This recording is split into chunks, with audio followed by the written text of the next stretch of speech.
Have you ever noticed that the same crow is screaming specifically at you? Not at someone nearby, specifically at you, every single time you walk past.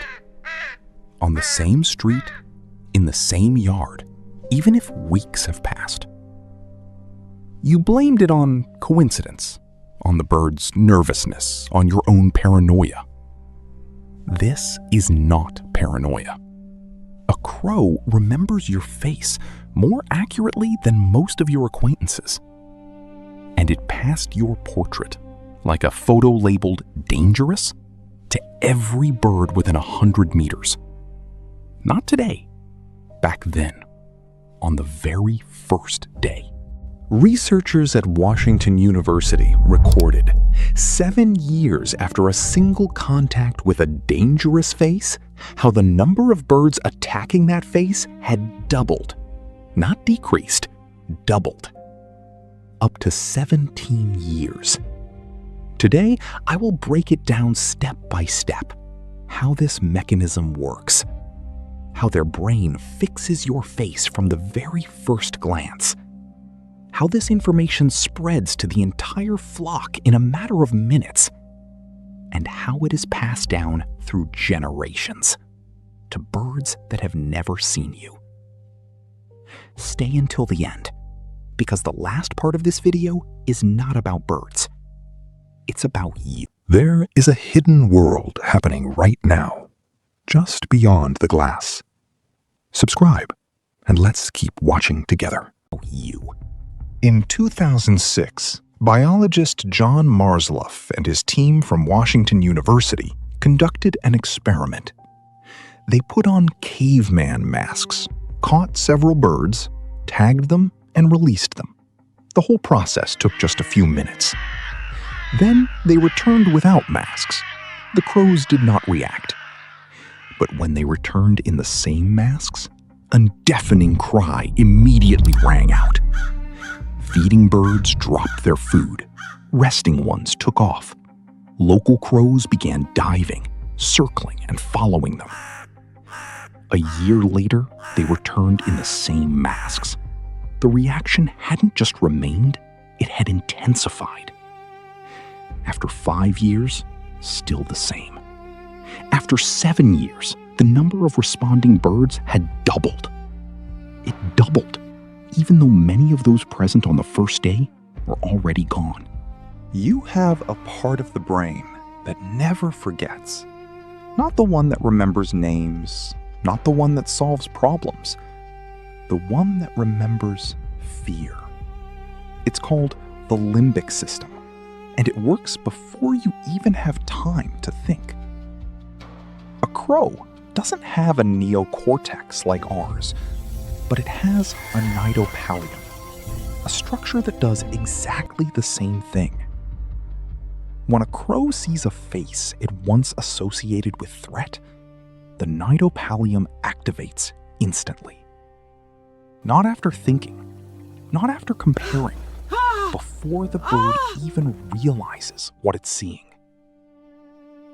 Neuroimaging has shown a crow's brain recognizes a dangerous face even upside down, with a short pause, but without mistakes. A crow remembers your face in the same place where you remember the scariest day of your life, in the part of the brain that doesn't ask for permission. A crow that has personally faced a threat screams. Its cry is not just noise. It's a signal with specific content. That one, right now, danger. Other crows fly in. They see where the gaze is directed. They hear the tone and frequency. The gentle inflection? The crow sitting 20 meters away, simply watching, is learning at that moment. For free, at someone else's expense. It remembers the face not because it was personally threatened, but because it saw the flock's reaction. This is horizontal social transmission. One experience of one bird in 1 second becomes knowledge for dozens of birds within 100 meters. And then comes vertical transmission. Parents to children. Birds born later already know who you are. Stay with me. This is the turning point. We've been talking about crows, about their brains, about the experiments in Seattle. But the mechanism I described is familiar to you, not as a biological fact. You've met people who once made a decision about you and never reconsidered it. No matter what you did afterwards, no matter how you changed, they had already classified you. And not only them, they told others, family, colleagues, neighbors, their circle. This is social memory. In humans, it works exactly the same way. We may think we are more complex than birds, but a crow's nidopallium and a human's limbic system solve the same task in the same way. Right now, you don't notice it, but once you see it, you won't be able to stop seeing it. Every interaction you consider insignificant leaves a trace, not in the memory of what you did, in the memory of who you are. Crows don't remember context.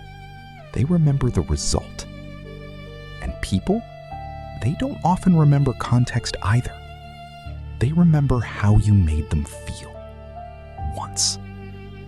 Remember one specific person in your life, the one whose image in your head is frozen in a single moment. And now the question that's hard to answer. Is this still them? Or is it only your memory of them? Scientists observed their crows for more than 7 years. Reputation outlived its creators. We have something a crow doesn't. We can look at a fixed image and ask, is this still true? If you're ready to decode the secret language outside your window, subscribe to the Invisible Courtyard.